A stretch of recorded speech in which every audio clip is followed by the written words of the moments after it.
Se cumplen 3 meses de la detención de Ismael El Mayo Zambada y Jesús Guzmán López, que aparecieron esa tarde sorpresivamente en el aeropuerto de Santa Teresa, en Nuevo México. Una operación de inteligencia de la cual el gobierno mexicano aún no tiene suficiente información. Pero hoy le vamos a contar la historia que se ha desarrollado durante estos 3 meses, que ha terminado con El Mayo, con Jesús, con su hermano Ovidio, que había sido extraditado meses atrás en tribunales de Nueva York y Chicago. 2 de ellos, Joaquín y Ovidio, evidentemente colaborando con las autoridades, posiblemente El Mayo también, mientras la violencia envuelve Sinaloa y otros puntos del país. Solo en Sinaloa van desde entonces cerca de 300 muertos y otros tantos desaparecidos.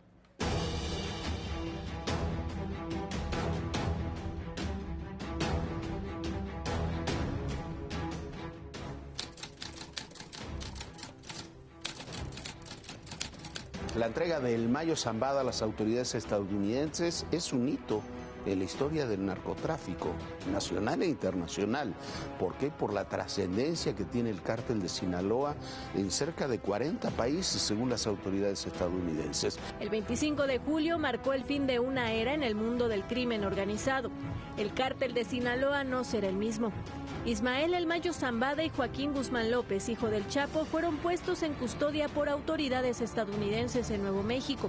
La primera información que trascendió es que los 2 narcotraficantes del cártel de Sinaloa se entregaron.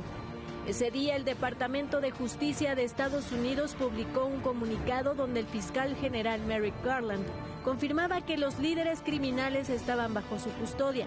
El FBI y la DEA destacaron que la detención era un golpe al corazón del cártel, mientras que el secretario de Seguridad Nacional, Alejandro Mayorkas, celebró que los líderes criminales serían llevados ante la justicia.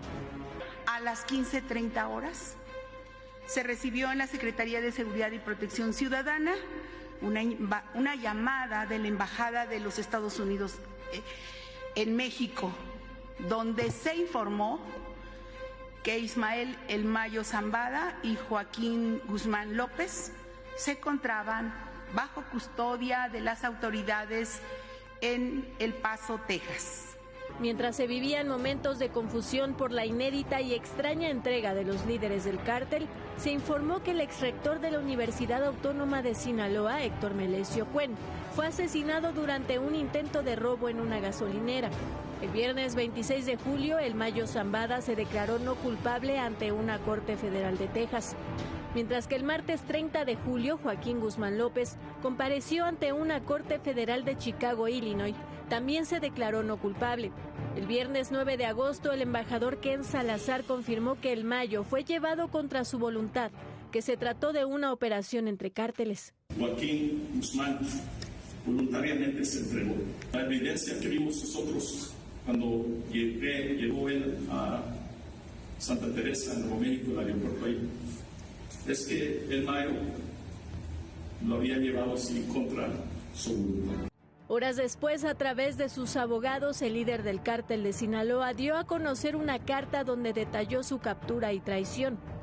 Aseguró que se lo llevaron por la fuerza, que el 25 de julio Joaquín Guzmán López lo citó a una reunión donde se encontraría con el gobernador de Sinaloa, Rubén Rocha Moya, y el político Héctor Melesio Cuen. Incluso le comentaron que estaría presente Iván Archibaldo Guzmán Salazar. El Mayo relata que entró a una habitación donde un grupo de hombres lo tiró al suelo, lo golpearon y esposaron para obligarlo a subir a una camioneta. Además señaló que Cuen Ojeda fue asesinado ese día y en el mismo lugar donde fue secuestrado y no por la noche en un intento de robo. ¿Es verosímil lo que dice la carta? Sí, es verosímil, es una posibilidad. Quedan muchas dudas de todas formas. Primero, la participación política, que iba a estar el gobernador Melesio Cuen, va acompañado El Mayo por uno de los jefes de la policía judicial. Fue muy enfático el gobernador Rubén Rocha, pero según la información no es ni la primera ni la única reunión que habían mantenido con esos grupos. Desde entonces comenzó una guerra brutal en Sinaloa.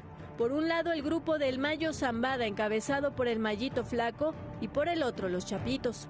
Si bien en un inicio el abogado Jeffrey Lichman aseguraba que Joaquín y Ovidio no negociaban con las autoridades, El 21 de octubre reconoció que sí existían negociaciones. We asked for some time to continue plea negotiations, and it'll take some time to determine whether it'll work out.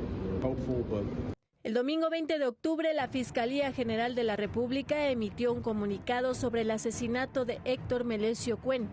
Indicaba que fueron hallados indicios hemáticos en la finca Huertos del Pedregal en Culiacán que correspondían al exrector y que esto implicaba directamente a Joaquín Guzmán López con el asesinato. Además, acreditó responsabilidades penales y administrativas en contra de policías, ministerios públicos, peritos y personal de la Fiscalía de Sinaloa por el montaje del supuesto crimen de Cuen en una gasolinera. El Centro de Justicia Penal Federal en Sinaloa respondió al comunicado y señaló que lo expresado por la Fiscalía General de la República no se corresponde con la realidad. Lo cierto es que la investigación aún no determina lo que en realidad pasó ese 25 de julio.